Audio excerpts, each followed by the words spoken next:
Thanks for watching. Don't forget to like, comment, share and subscribe to Mufti Tariq Masood, famous scholar.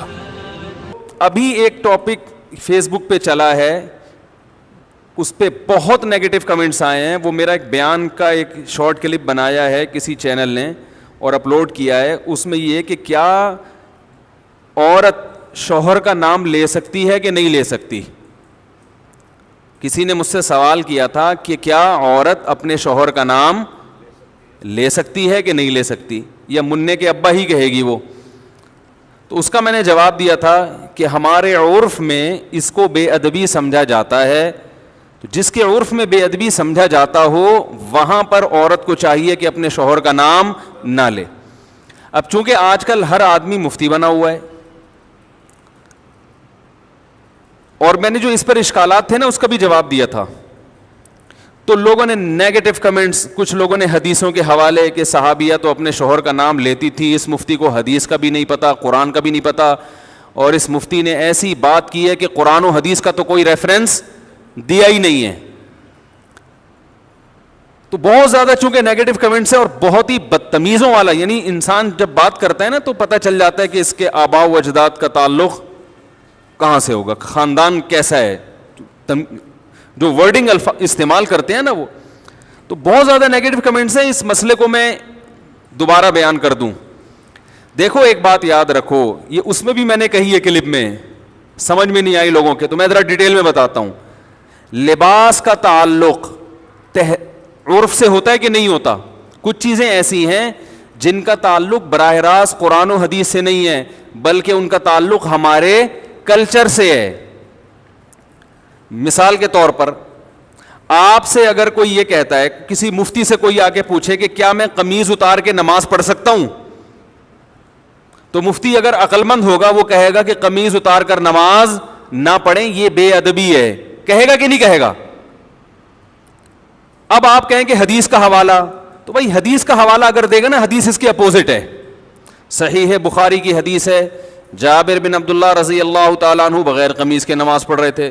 کسی نے پوچھا اس طرح نماز ہو جاتی ہے, آپ کیوں پڑھ رہے ہیں ایسے؟ فرمایا میں اس لیے ایسے پڑھ رہا ہوں تاکہ تیرے جیسا احمق مجھے دیکھ کر سوال کرے کہ ایسا کیوں کر رہا ہوں. صحیح ہے نا, تیرے جیسا احمق مجھ سے سوال کرے. پھر کہا کہ نبی صلی اللہ علیہ وسلم کے دور میں ہمیں 2 جوڑے میسر نہیں ہوتے تھے, تو ازار ہے تو قمیض نہیں, بسا اوقات ایسے ہی پڑھتے تھے. اب بخاری کی حدیث سے تو پتہ چل رہا ہے کہ قمیض اتار کے نماز پڑھنا کیا ہے. جابر بن عبداللہ باقاعدہ یہ عمل کر کے دکھا رہے ہیں کہ, اور تاکہ جو اعتراض کرے اس پہ حماقت کا بھی فتویٰ لگا رہے ہیں.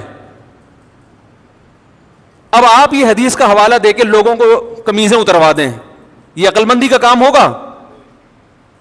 بولو نا بھائی, یہ پاگل ہونے کی علامت ہوگی. یہ اس کی علامت ہے آپ نے بخاری طوطے کی طرح رٹی ہوئی ہے, آپ کے اندر سینس نہیں ہے, نہ آپ نے فقہ پڑھا نہ اصول فقہ پڑھا جو قرآن و حدیث کو سمجھنے کے لیے وضع کیا گیا ہے.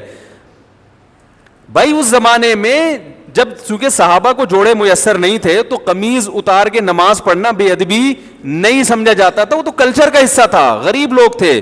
اصحاب صفہ میں ہم دیکھتے ہیں کہ حدیث میں آتا ہے کہ ایک دوسرے کی طرح پشت کر کے بیٹھے ہوئے تھے, کیونکہ لباس سطر ڈھانپنے کے لیے اتنا تھوڑا تھا کہ وہ ایک دوسرے کی طرف رخ کر کے بیٹھنا ان کے لیے مشکل تھا, اتنی غربت تھی. آج کون ایسا غریب ہوگا جو بیچارہ قمیض نہ پہن سکے؟ اور ایک معاشرے میں پورا پراپر ڈریس پہننا یہ ہمارے معاشرے کا کلچر بن چکا ہے, اس کو بے ادبی سمجھا جاتا ہے. کسی تقریب میں آپ بغیر قمیض کے نہیں جا سکتے, تو آپ اللہ کے سامنے بغیر قمیض کے کیسے کھڑے ہوگے بھائی؟ اگر صحابی بغیر قمیض کے نماز پڑھ رہے ہیں تو ایک بڑی اچھی تقریب میں بھی وہ بغیر کرتے کے چلے جاتے تھے. وہ صحیح بخاری کی حدیث ہے, نبی صلی اللہ علیہ وسلم کے پاس ایک صحابی نے عرض کیا, یا رسول اللہ میرا اس خاتون سے نکاح کرا دیں. فرمایا مہر فرمایا یہ لنگوٹا جو میں نے باندھا ہوا ہے. پتہ چلا اس نے لنگوٹا پہن کے نبی کی مجلس میں بیٹھے ہوئے تھے, بخاری کی حدیث ہے, اور اسی حالت میں نبی نے آپ کا نکاح پڑھایا تو پتہ چلا دولہا کا لباس کیا تھا؟ بولو بھائی, لنگوٹا. اب اگر کوئی مجھ سے پوچھے کہ مفتی صاحب کیا دولہا صرف لنگوٹا پہن کے شادی ہال میں جا سکتا ہے, تو میں کیا کہوں گا؟ جا سکتا ہے کیا؟ میں بولوں گا پاگل ہے, بے دینوں کا دینداروں کا مذاق اڑوائے گا. وہ جائز نہیں ہے اس کے لیے لنگوٹا پہن کے جانا, اس کے لیے پراپر ڈریس پہنے. آپ کہہ سکتے ہیں وہ صحابی تو غریب تھے. بھائی اگر کوئی بہت غریب بھی ہے تو بھی اس زمانے میں ہم اس کو لنگوٹا پہن کے شادی ہال میں جانے کی اجازت نہیں دیں گے, کیونکہ ہمارے عرف میں اس کا تصور نہیں ہے. نہیں یاری بات سمجھ میں؟ طوطے کی طرح بخاری مسلم جاہل لوگوں نے رٹ لی ہے, اور علماء کوئی کسی عالم کو نہیں چھوڑا انہوں نے. ابھی میں ایک کلپ سن رہا تھا حضرت مولانا منظور مینگل صاحب کا, بڑا اچھا انہوں نے ایک مدلل بیان کیا. اس پہ لوگوں کے نیگیٹو کمنٹس, ہر آدمی کیا بنا ہوا ہے, جاہل ہوگا مگر اعتراض ایسے کرتا ہے جیسے اس سے بڑا اس کائنات میں کوئی عالم پیدا ہوا ہی نہیں ہے. اب یہ سمجھو کہ جیسے لباس کا تعلق کس سے ہے, عرف سے, اس میں قرآن و حدیث کا حوالہ نہیں دیا جائے گا. قرآن و حدیث کی اگر بات ہے تو نبی صلی اللہ علیہ وسلم زیادہ تر ازار پہنا کرتے تھے, ازار, ایک چادر جو ہوتی تھی. آج کسی بھی محفل میں آپ ازار پہن کے نہیں جا سکتے, نماز بھی نہیں پڑھ سکتے, اس لیے کہ اس کو یوں سمجھا جائے گا کہ بھائی اللہ کے دربار میں جب حاضری دے رہے ہو تو پراپر ڈریس پہن کے, یہ نماز کا ادب ہے. جیسے آپ کسی رشتہ دار کی دعوت میں جاتے ہو تو پراپر ڈریس پہن کے جاتے ہو, چڈی بنیان میں نہیں پہنچتے. تو ہم کہیں گے اللہ کا بھی یہ حق ہے کہ اللہ کے سامنے جب حاضری دی جائے تو پراپر ڈریس میں ہو, کیونکہ اب ہمارے زمانے کا عرف یہ بن چکا ہے کہ قمیض بھی ہو ساتھ میں شلوار بھی ہو. بات سمجھ میں آ رہی ہے؟ اب یہ عرف بن چکا ہے. اسی طرح یاد رکھو کہ عورت کا شوہر کا نام لینا صحابیہ سے ثابت ہے کہ اپنے شوہر کا نام لیا انہوں نے, لیکن بہت سارے ہمارے کلچرز میں, ہمارے جو بہت سارے علاقے ایسے ہیں, قومیں ایسی ہیں جن میں عورت کے لیے شوہر کا نام لینا بے ادبی سمجھا جاتا ہے. وہ اگر نام لیں گی تو یہ سمجھا جائے گا کہ یہ بے ادب ہے. اور ادب کا تعلق بھی کس سے ہوتا ہے؟ عرف سے. اگر یقین نہیں آتا تو آپ یہ دیکھو, ہم یہ کہتے ہیں کہ نبی صلی اللہ علیہ وسلم نے فرمایا. کیا کہتے ہیں؟ فرمایا. کسی صحابی نے فرمانے کا لفظ آپ کے لیے استعمال نہیں کیا. قالا کا لفظ, قالا کا معنی کہا, عربی میں فرمانا اور کہا یہ الگ الگ نہیں ہے. قال رسول اللہ صلی اللہ علیہ وسلم, نبی نے کہا. لیکن ہمارے عرف میں یہ کہنا کہ نبی نے کہا, اس کو ادب کے خلاف سمجھا جاتا ہے. ہمارے عرف میں اگر کوئی کہتا ہے عبداللہ بن مسعود نے یوں کہا, عبداللہ بن عمر نے یوں کہا ہے بھائی, تو ہم کہتے ہیں بھائی حضرت لگاؤ. کہتے ہیں کہ نہیں کہتے؟ حضرت لگاؤ, اور بہتر ہے آخر میں رضی اللہ عنہ بھی لگاؤ. کوئی کہ بخاری سے دکھاؤ کہاں حضرت لگانا کہاں سے ثابت ہے. بھائی صحابہ کا ادب کرنا تو بخاری مسلم سے ثابت ہے. ادب کا اسٹائل کیا ہوگا یہ آپ کو آپ کا کلچر بتائے گا, یہ بخاری مسلم نہیں بتائے گی. ہر چیز میں بخاری مسلم کا مطالبہ کرنا جہالت ہے. تو یہ تو شریعت ہمیں بتائے گی کہ شوہر بیوی پر لازم ہے کہ وہ شوہر کا ادب کرے. ادب کا اسٹائل کیا ہوگا, طریقہ کیا ہوگا, یہ بخاری مسلم نہیں بتائے گی, یہ آپ کو آپ کا کلچر بتائے گا. یہاں تک آ گئی سمجھ میں؟ تو اتنے بیوقوف ہم نہیں ہیں جتنے آپ ہمیں سمجھتے ہو, ٹھیک ہے نا. ہم نے بھی پڑھی ہے بخاری مسلم الحمدللہ. اور میرے جو استاد تھے نا شیخ الحدیث, جن سے میں نے 8 سال جن سے اصلاحی تعلق قائم کیا, دن رات ان کی صحبت میں ہم دوزانوں بیٹھ کر صبح و شام ان سے سیکھتے رہے ہیں. انہوں نے 20 سال دارالعلوم کورنگی میں بخاری پڑھائی ہے. نہیں یاری بات, پڑھی نہیں ہے بلکہ پڑھائی ہے. تو کلچر کا تعلق کس سے ہوتا ہے؟ اب دیکھو امہات المومنین بھی رسول اللہ صلی اللہ علیہ وسلم کا نام نہیں لیتی تھی. کبھی حدیث میں آتا ہے کہ زوجہ نے کہا یا محمد, آپ کہہ سکتے ہیں اس لیے نہیں لیتی تھی کہ نام لینا ادب کے خلاف, اور وہ چونکہ نبی تھے اور قرآن نے ان کا نام لینے سے منع کیا کہ ایسے مت پکارو جیسے دوستوں کو پکارتے ہو. تو اس سے اتنی بات تو ثابت ہوتی ہے کہ بسا اوقات نام لینا بے ادبی سمجھا جاتا ہے. تو جس قوم میں نہیں سمجھا جائے گا وہ نام لیں, جس قوم میں سمجھا جاتا ہے وہ نام نہ لیں. اور آسان مثال بتاؤں, دیکھو اللہ نے عورت کا جو پردہ عورت پہ فرض کیا ہے, سگے بھائی سے پردہ فرض نہیں ہے, ایسا ہی ہے نا. سگے بھائی سے پردہ فرض نہیں. سگے بھائی کے سامنے عورت اپنی کلائیاں کھول سکتی ہے, اپنی پنڈلیاں کھول سکتی ہے, یعنی ان کا پردہ نہیں ہے, سر کے بال دکھا سکتی ہے, اس کا پردہ نہیں ہے. لیکن شریف خاندانوں میں اس کو معیوب سمجھا جاتا ہے, اور شریعت نے بھی اس کو معیوب سمجھنے پر پابندی نہیں لگائی. کسی بھی اچھے خاندان میں کبھی ایسا نہیں ہوتا کہ لڑکی جو ہے نا وہ گھٹنوں تک اسکارف پہن کے بھائی کے سامنے آ کے بیٹھ جائے. اچھے خاندانوں میں ہم نے دیکھا ہے کہ جوان بیٹی جب باپ کے سامنے بیٹھتی ہے تو سر پہ, بولو نا, دوپٹہ لیتی ہے, کیونکہ عرف میں اس کو اچھا سمجھا جاتا ہے. تو ادب کا تعلق کس سے ہے؟ کلچر سے, بہت حد تک کلچر سے ہے, بہت حد تک عرف سے ہے. بعض لوگوں نے یہ بھی نیگیٹو کمنٹس کیے ہیں, اشکال کیا ہے کہ اچھا اگر کلچر ہی کو فالو کرنا ہے تو کتنی غلط رسومات ہیں جو شریعت کے خلاف ہیں, پھر تو وہ سب حلال ہو جائیں گی. تو بھائی شریعت کے خلاف ہونا الگ بات ہے, اگر شریعت نے اس کو غلط قرار دیا ہے تو پھر ہم اس کو غلط کہیں گے, یا اس کے نتائج غلط نکل رہے ہیں تو بھی غلط کہیں گے. عورت اپنے شوہر کا نام لے یا نہ لے, شریعت نے اس میں دونوں چیزیں رکھی ہوئی ہیں, بھائی لے بھی سکتی ہے اور نہیں بھی لے سکتی. شریعت نے یہ کہا بھائی ادب کرو, کسی قوم میں ادب کے خلاف سمجھا جا رہا ہے تو وہ نام نہ لے, ادب کے خلاف نہیں سمجھا جا رہا تو وہ نام لے, کیونکہ اس میں برا نہیں سمجھا جائے گا اس کو. ہم اس کو اس لیے پروموٹ کرتے ہیں اس کلچر کو, نام لینے والے کو, کہ شریعت میں شوہر کا بہت احترام ہے جو آج کل ختم. تو ہم کہتے ہیں کچھ تھوڑے بہت تمیز آداب باقی رہ گئے, اس کو تو باقی رہنے دو, اس کی وجہ سے تھوڑا سا شوہر کا احترام رہے گا.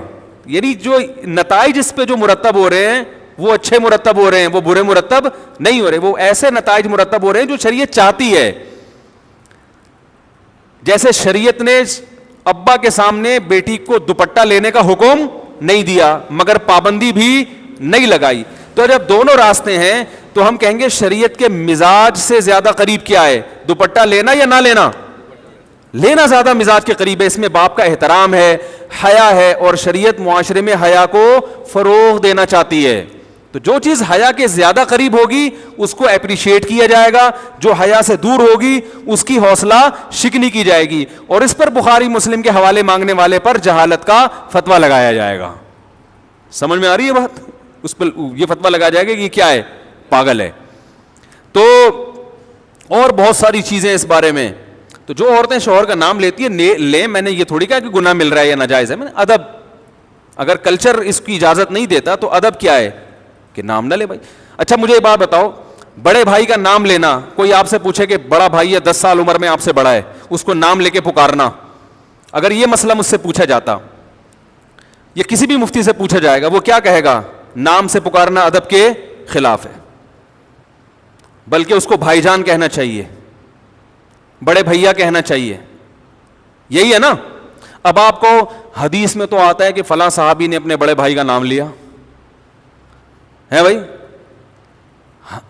عربی میں بڑے بھائی کے لیے کوئی بھائی جان جیسا لقب یا اس سے ملتا جلتا کوئی لقب ہمارے علم میں نہیں ہے, وہ تو نام لیتے تھے.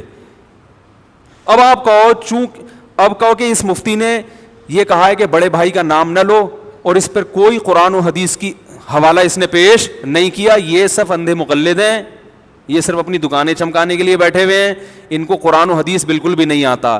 الحمدللہ آپ سے زیادہ اچھا آتا ہے, اور آپ سے زیادہ اچھا سمجھ بھی سکتے ہیں اس کو. اس لیے ہم یہ کہیں گے کہ چھوٹا بھائی بڑے بھائی کو نام سے نہ پکارے, کیونکہ شریعت میں چھوٹے بھائی کو حکم ہے کہ بڑے بھائی کا ادب کرے. کیسے کرے یہ شریعت نے نہیں بتایا. نام لینا بڑے بھائی کا ہمارے عرف میں ادب کے خلاف سمجھا جاتا ہے, بدتمیز سمجھا جاتا ہے. جو اپنے بڑے بھائی کو بولا ستار ذرا ادھر آنا, بات سننا کیا حال ہے, ستار ذرا پانی لے کر آنا, وہ بولے گا میں تیرا بھائی ہوں, تیرے باپ کی جگہ ہوں, تو آپ بولو گے بھائی جان, بھیا, یہی کہیں گے نا. اس کے لیے بخاری مسلم کے حوالے کی ضرورت نہیں ہوگی, اس کے لیے اتنے حوالے کی ضرورت ہوگی کہ چھوٹے پر بڑے کا احترام لازم ہے. احترام کا اسٹائل کیا ہوگا یہ آپ کو آپ کا کلچر بتائے گا, یہ آپ کو بخاری مسلم نہیں بتائے گی, کیونکہ کلچر چینج ہوتا رہتا ہے ہر زمانے کے لحاظ سے. بڑی بہن کو لوگ کیا کہتے ہیں, نام سے پکارتے ہیں یا آپی آپا باجی کہتے ہیں؟ بخاری میں ہے کہیں کہ بڑی بہن کو نام سے نہ پکارو ہے بھائی؟ ارے بھائی کوئی بڑی بہن آپ سے 20 سال عمر میں بڑی ہو, آپ اس کو نام لے کے بلاؤ, بے ادبی ہے نا. آپ کیا بولو گے؟ آپی، باجی، جو تمیز. اگر اچھا خاندان ہے بھائی، اگر نہیں ہے تو پھر میں معذرت چاہتا ہوں. اگر پھر آپ یہ بولو گے بخاری کی حوالہ دکھاؤ، اس کا مطلب آپ کے خاندان میں کوئی پرمپرا آپ کی ہے ہی نہیں. ٹھیک ہے نا، کوئی کلچر ہے ہی نہیں. تو بڑے بھائی کو پشتو میں ورورا کہیں گے، ورورا جب بلائیں گے نا، ورور. اور اردو میں تو اور بڑے ادب تمیز ہیں. اردو میں تو پہلے تو بہت ہی ہوتا تھا، اب تو شارٹ ہوتا جا رہا ہے. اردو میں تو چھوٹی بیٹی کو دختر، بیٹی کو دختر کہیں گے نا. وہ جو شادی کارڈ چھپے ہوئے ہوتے ہیں دیکھیں، اب تو نور چشمی کے علاوہ کوئی لفظ سمجھ میں ہی نہیں آتا. اس میں لکھا ہوتا ہے ہماری نور چشمی دخترے کی شادی فرزند انجمن سے قرار پائی ہے. ٹھیک ہے نا، آدمی کا تو پتہ نہیں کیا ہو رہا ہے. تو اردو میں تو اور ہوا کرتا. تو یہ ہر زبان کا کلچر ہے، ہر زبان کا ایک اپنا کلچر ہوتا ہے. دیکھو اردو میں کسی بڑے کو تم سے بات کرو گے بے ادبی ہے، انگلش میں یو کہو گے بے ادبی نہیں ہے. تو ہر زبان کا اپنا کلچر ہے، اس کے حساب سے بات ہوتی ہے.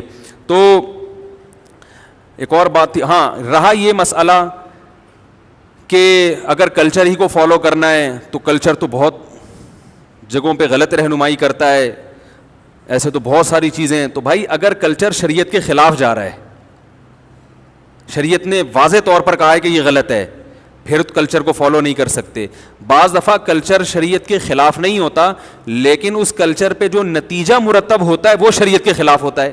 مثال کے طور پر بارات کا کھانا، اب بیٹی کی شادی پہ جو کھانا کھلایا جاتا ہے یہ شریعت کے خلاف نہیں ہے براہ راست. نبی نے کہیں منع نہیں کیا کہ بیٹی کی شادی کرو تو کھانا نہ کھلاؤ، لیکن کہیں ترغیب بھی نہیں دی ہے، بلکہ ولیمہ کیا ہے تو جو لڑکے والے کرتے ہیں. تو ہم بارات کو اس لیے نہیں منع کرتے کہ یہ بدعت ہے. بدعت تو وہ چیز ہوتی ہے جس کو دین سمجھ کے کیا جائے. اس لیے بھی منع نہیں کرتے کہ شریعت نے منع کیا. بھائی شریعت اس بارے میں خاموش ہے. ہم کہتے ہیں کہ ایسی رسم ہے جس کے بارے میں شریعت خاموش. تو شریعت کسی چیز کے بارے میں اگر خاموش ہو اور وہ آپ کا کلچر ہو، آپ اس کو فالو کریں، کوئی پابندی نہیں ہے. لیکن اس کو فالو کرنے میں نتائج اگر برے نکل رہے ہیں تو پھر اس کو فالو نہ کریں. کیونکہ بارات کے کھانے کے جو نتائج ہیں وہ کیا ہیں؟ برے ہیں. بیٹی کی شادی مشکل ہو گئی ہے، اور شریعت شادی کو کیا بناتی ہے؟ آسان. اس کو آسان رکھا ہے شریعت نے، اس لیے ہم اس سے کیا کریں گے؟ منع کریں گے. تو یہ تمہارے ذمے ہے، بتا رہا ہوں میں تو بیان کر کے بھول جاتا ہوں، پتہ نہیں کوئی ایسا کلپ آتا ہی نہیں مارکیٹ میں، پھر وہ الٹی چیزیں لوگوں کے سامنے آنا شروع ہو جاتی. تو اس لیے ادب یہی ہے کہ خواتین اپنے شوہر کا نام نہ لے لیں تو بھی گورنمنٹ کی طرف سے کوئی پابندی نہیں ہے. نہ لیں تو اچھا ہے، اچھا لگے گا، اچھا کلچر پروموٹ ہوگا کہ بھئی شوہر، ان کے ہاں شوہروں سے تمیز سے بات کی جاتی ہے. ٹھیک ہے نا، کتنا اچھا سا بول کے کتنا اچھا محسوس ہو رہا ہے. یعنی اگر کوئی یہ ہو کہ یعنی کوئی یہ سن بھی لے کہ ان کے ہاں بیوی اپنے شوہر سے تمیز سے بات کرتی ہے، کہ عجیب سا محسوس ہو رہا ہے کہ نہیں ہو رہا؟ یعنی قیامت کی نشانی لگ رہی ہے آج کل جس اسٹائل میں. پھر بعض نے یہ بھی اصرار کیا کہ شوہر بھی تو بیوی کا نام لے سکتا ہے. تو یہ ایسا ہی ہے جیسے بڑا بھائی جب چھوٹے بھائی کا نام لے سکتا ہے تو چھوٹا بڑے کا نام. بھائی چھوٹے پر لازم ہے کہ وہ بڑے کا احترام کرے، تو شوہر پر لازم نہیں ہے کہ وہ بیوی کا احترام کرے، بیوی پر لازم ہے کہ وہ شوہر کا احترام. ہاں آپ یہ کہہ سکتے ہیں اچھا پھر کیا ذلیل کرے اس کو؟ تو ذلیل بھی نہ کرے، عزت دے، لیکن اس درجے کی عزت جتنی شوہر کی ہوتی ہے. تو اسلام میں عورت کی اس سے ایک درجہ کم عزت ہے. بیوی کو بھی عزت دینی چاہیے، اس کا بھی احترام کرنا چاہیے، لیکن قرآن کے مطابق عورت کا درجہ شوہر سے ایک درجہ کم ہے. اس میں کیا حکمتیں ہیں یہ اللہ بہتر جانتا ہے، لیکن اللہ نے بنا دیا یہ سسٹم. یہ نہیں کہ آپ توہین کرنا شروع کر دیں. میں بار بار بیان میں کہتا ہوں، ہم نے اپنے بزرگوں کو، اپنے علماء کو دیکھا ہے کہ اپنے گھر کی زوجہ کا بہت احترام سے نام لیا کرتے تھے، کوئی حاکمانہ لب و لہجہ اختیار نہیں کرتے، اور یہ اسلام نہیں سکھایا ہے. کئی دفعہ میں نے بیان میں بتایا، ہمارے شیخ مفتی رشید احمد صاحب رحمہ اللہ تعالیٰ جب گھر والوں سے کہتے تھے نا اپنی زوجہ سے کھانا لگا دو، تو یہ نہیں کہتے تھے کھانا لگا دو، کھانا لگوا دو. حالانکہ لگانا انہوں نے ہی ہے، لیکن کہتے تھے ایسا لب و لہجہ جیسے جس سے یہ جھلکے کہ یہ نوکرانی ہے. یہ لب و لہجہ شریعت میں پسندیدہ نہیں ہے، کیونکہ وہ بیوی آپ کے پیرالل ہے، وہ آپ کی نوکرانی نہیں ہے. اس سے بوٹ پالش کروانا یہ برا کام ہے، بہت سخت. ہم نے اپنے اکابر کو دیکھا اس کے خلاف تھے. تو انہوں نے جتنا احترام کیا ہے نا اپنی زوجات کا, وہ عام پبلک تصور بھی نہیں کر سکتی. لیکن جب وہ کر رہے ہیں تو عورت پر لازم ہے کہ اس کو 2 سے ضرب دے کر اس سے زیادہ احترام کس کا کرے؟ شوہر کا کرے, مگر عورت اس سے ڈبل احترام کرے شوہر کا. یہ اسلام کی تعلیمات ہیں. Thanks for watching. Don't forget to like, comment, share and subscribe to Mufti Tariq Masood, famous scholar.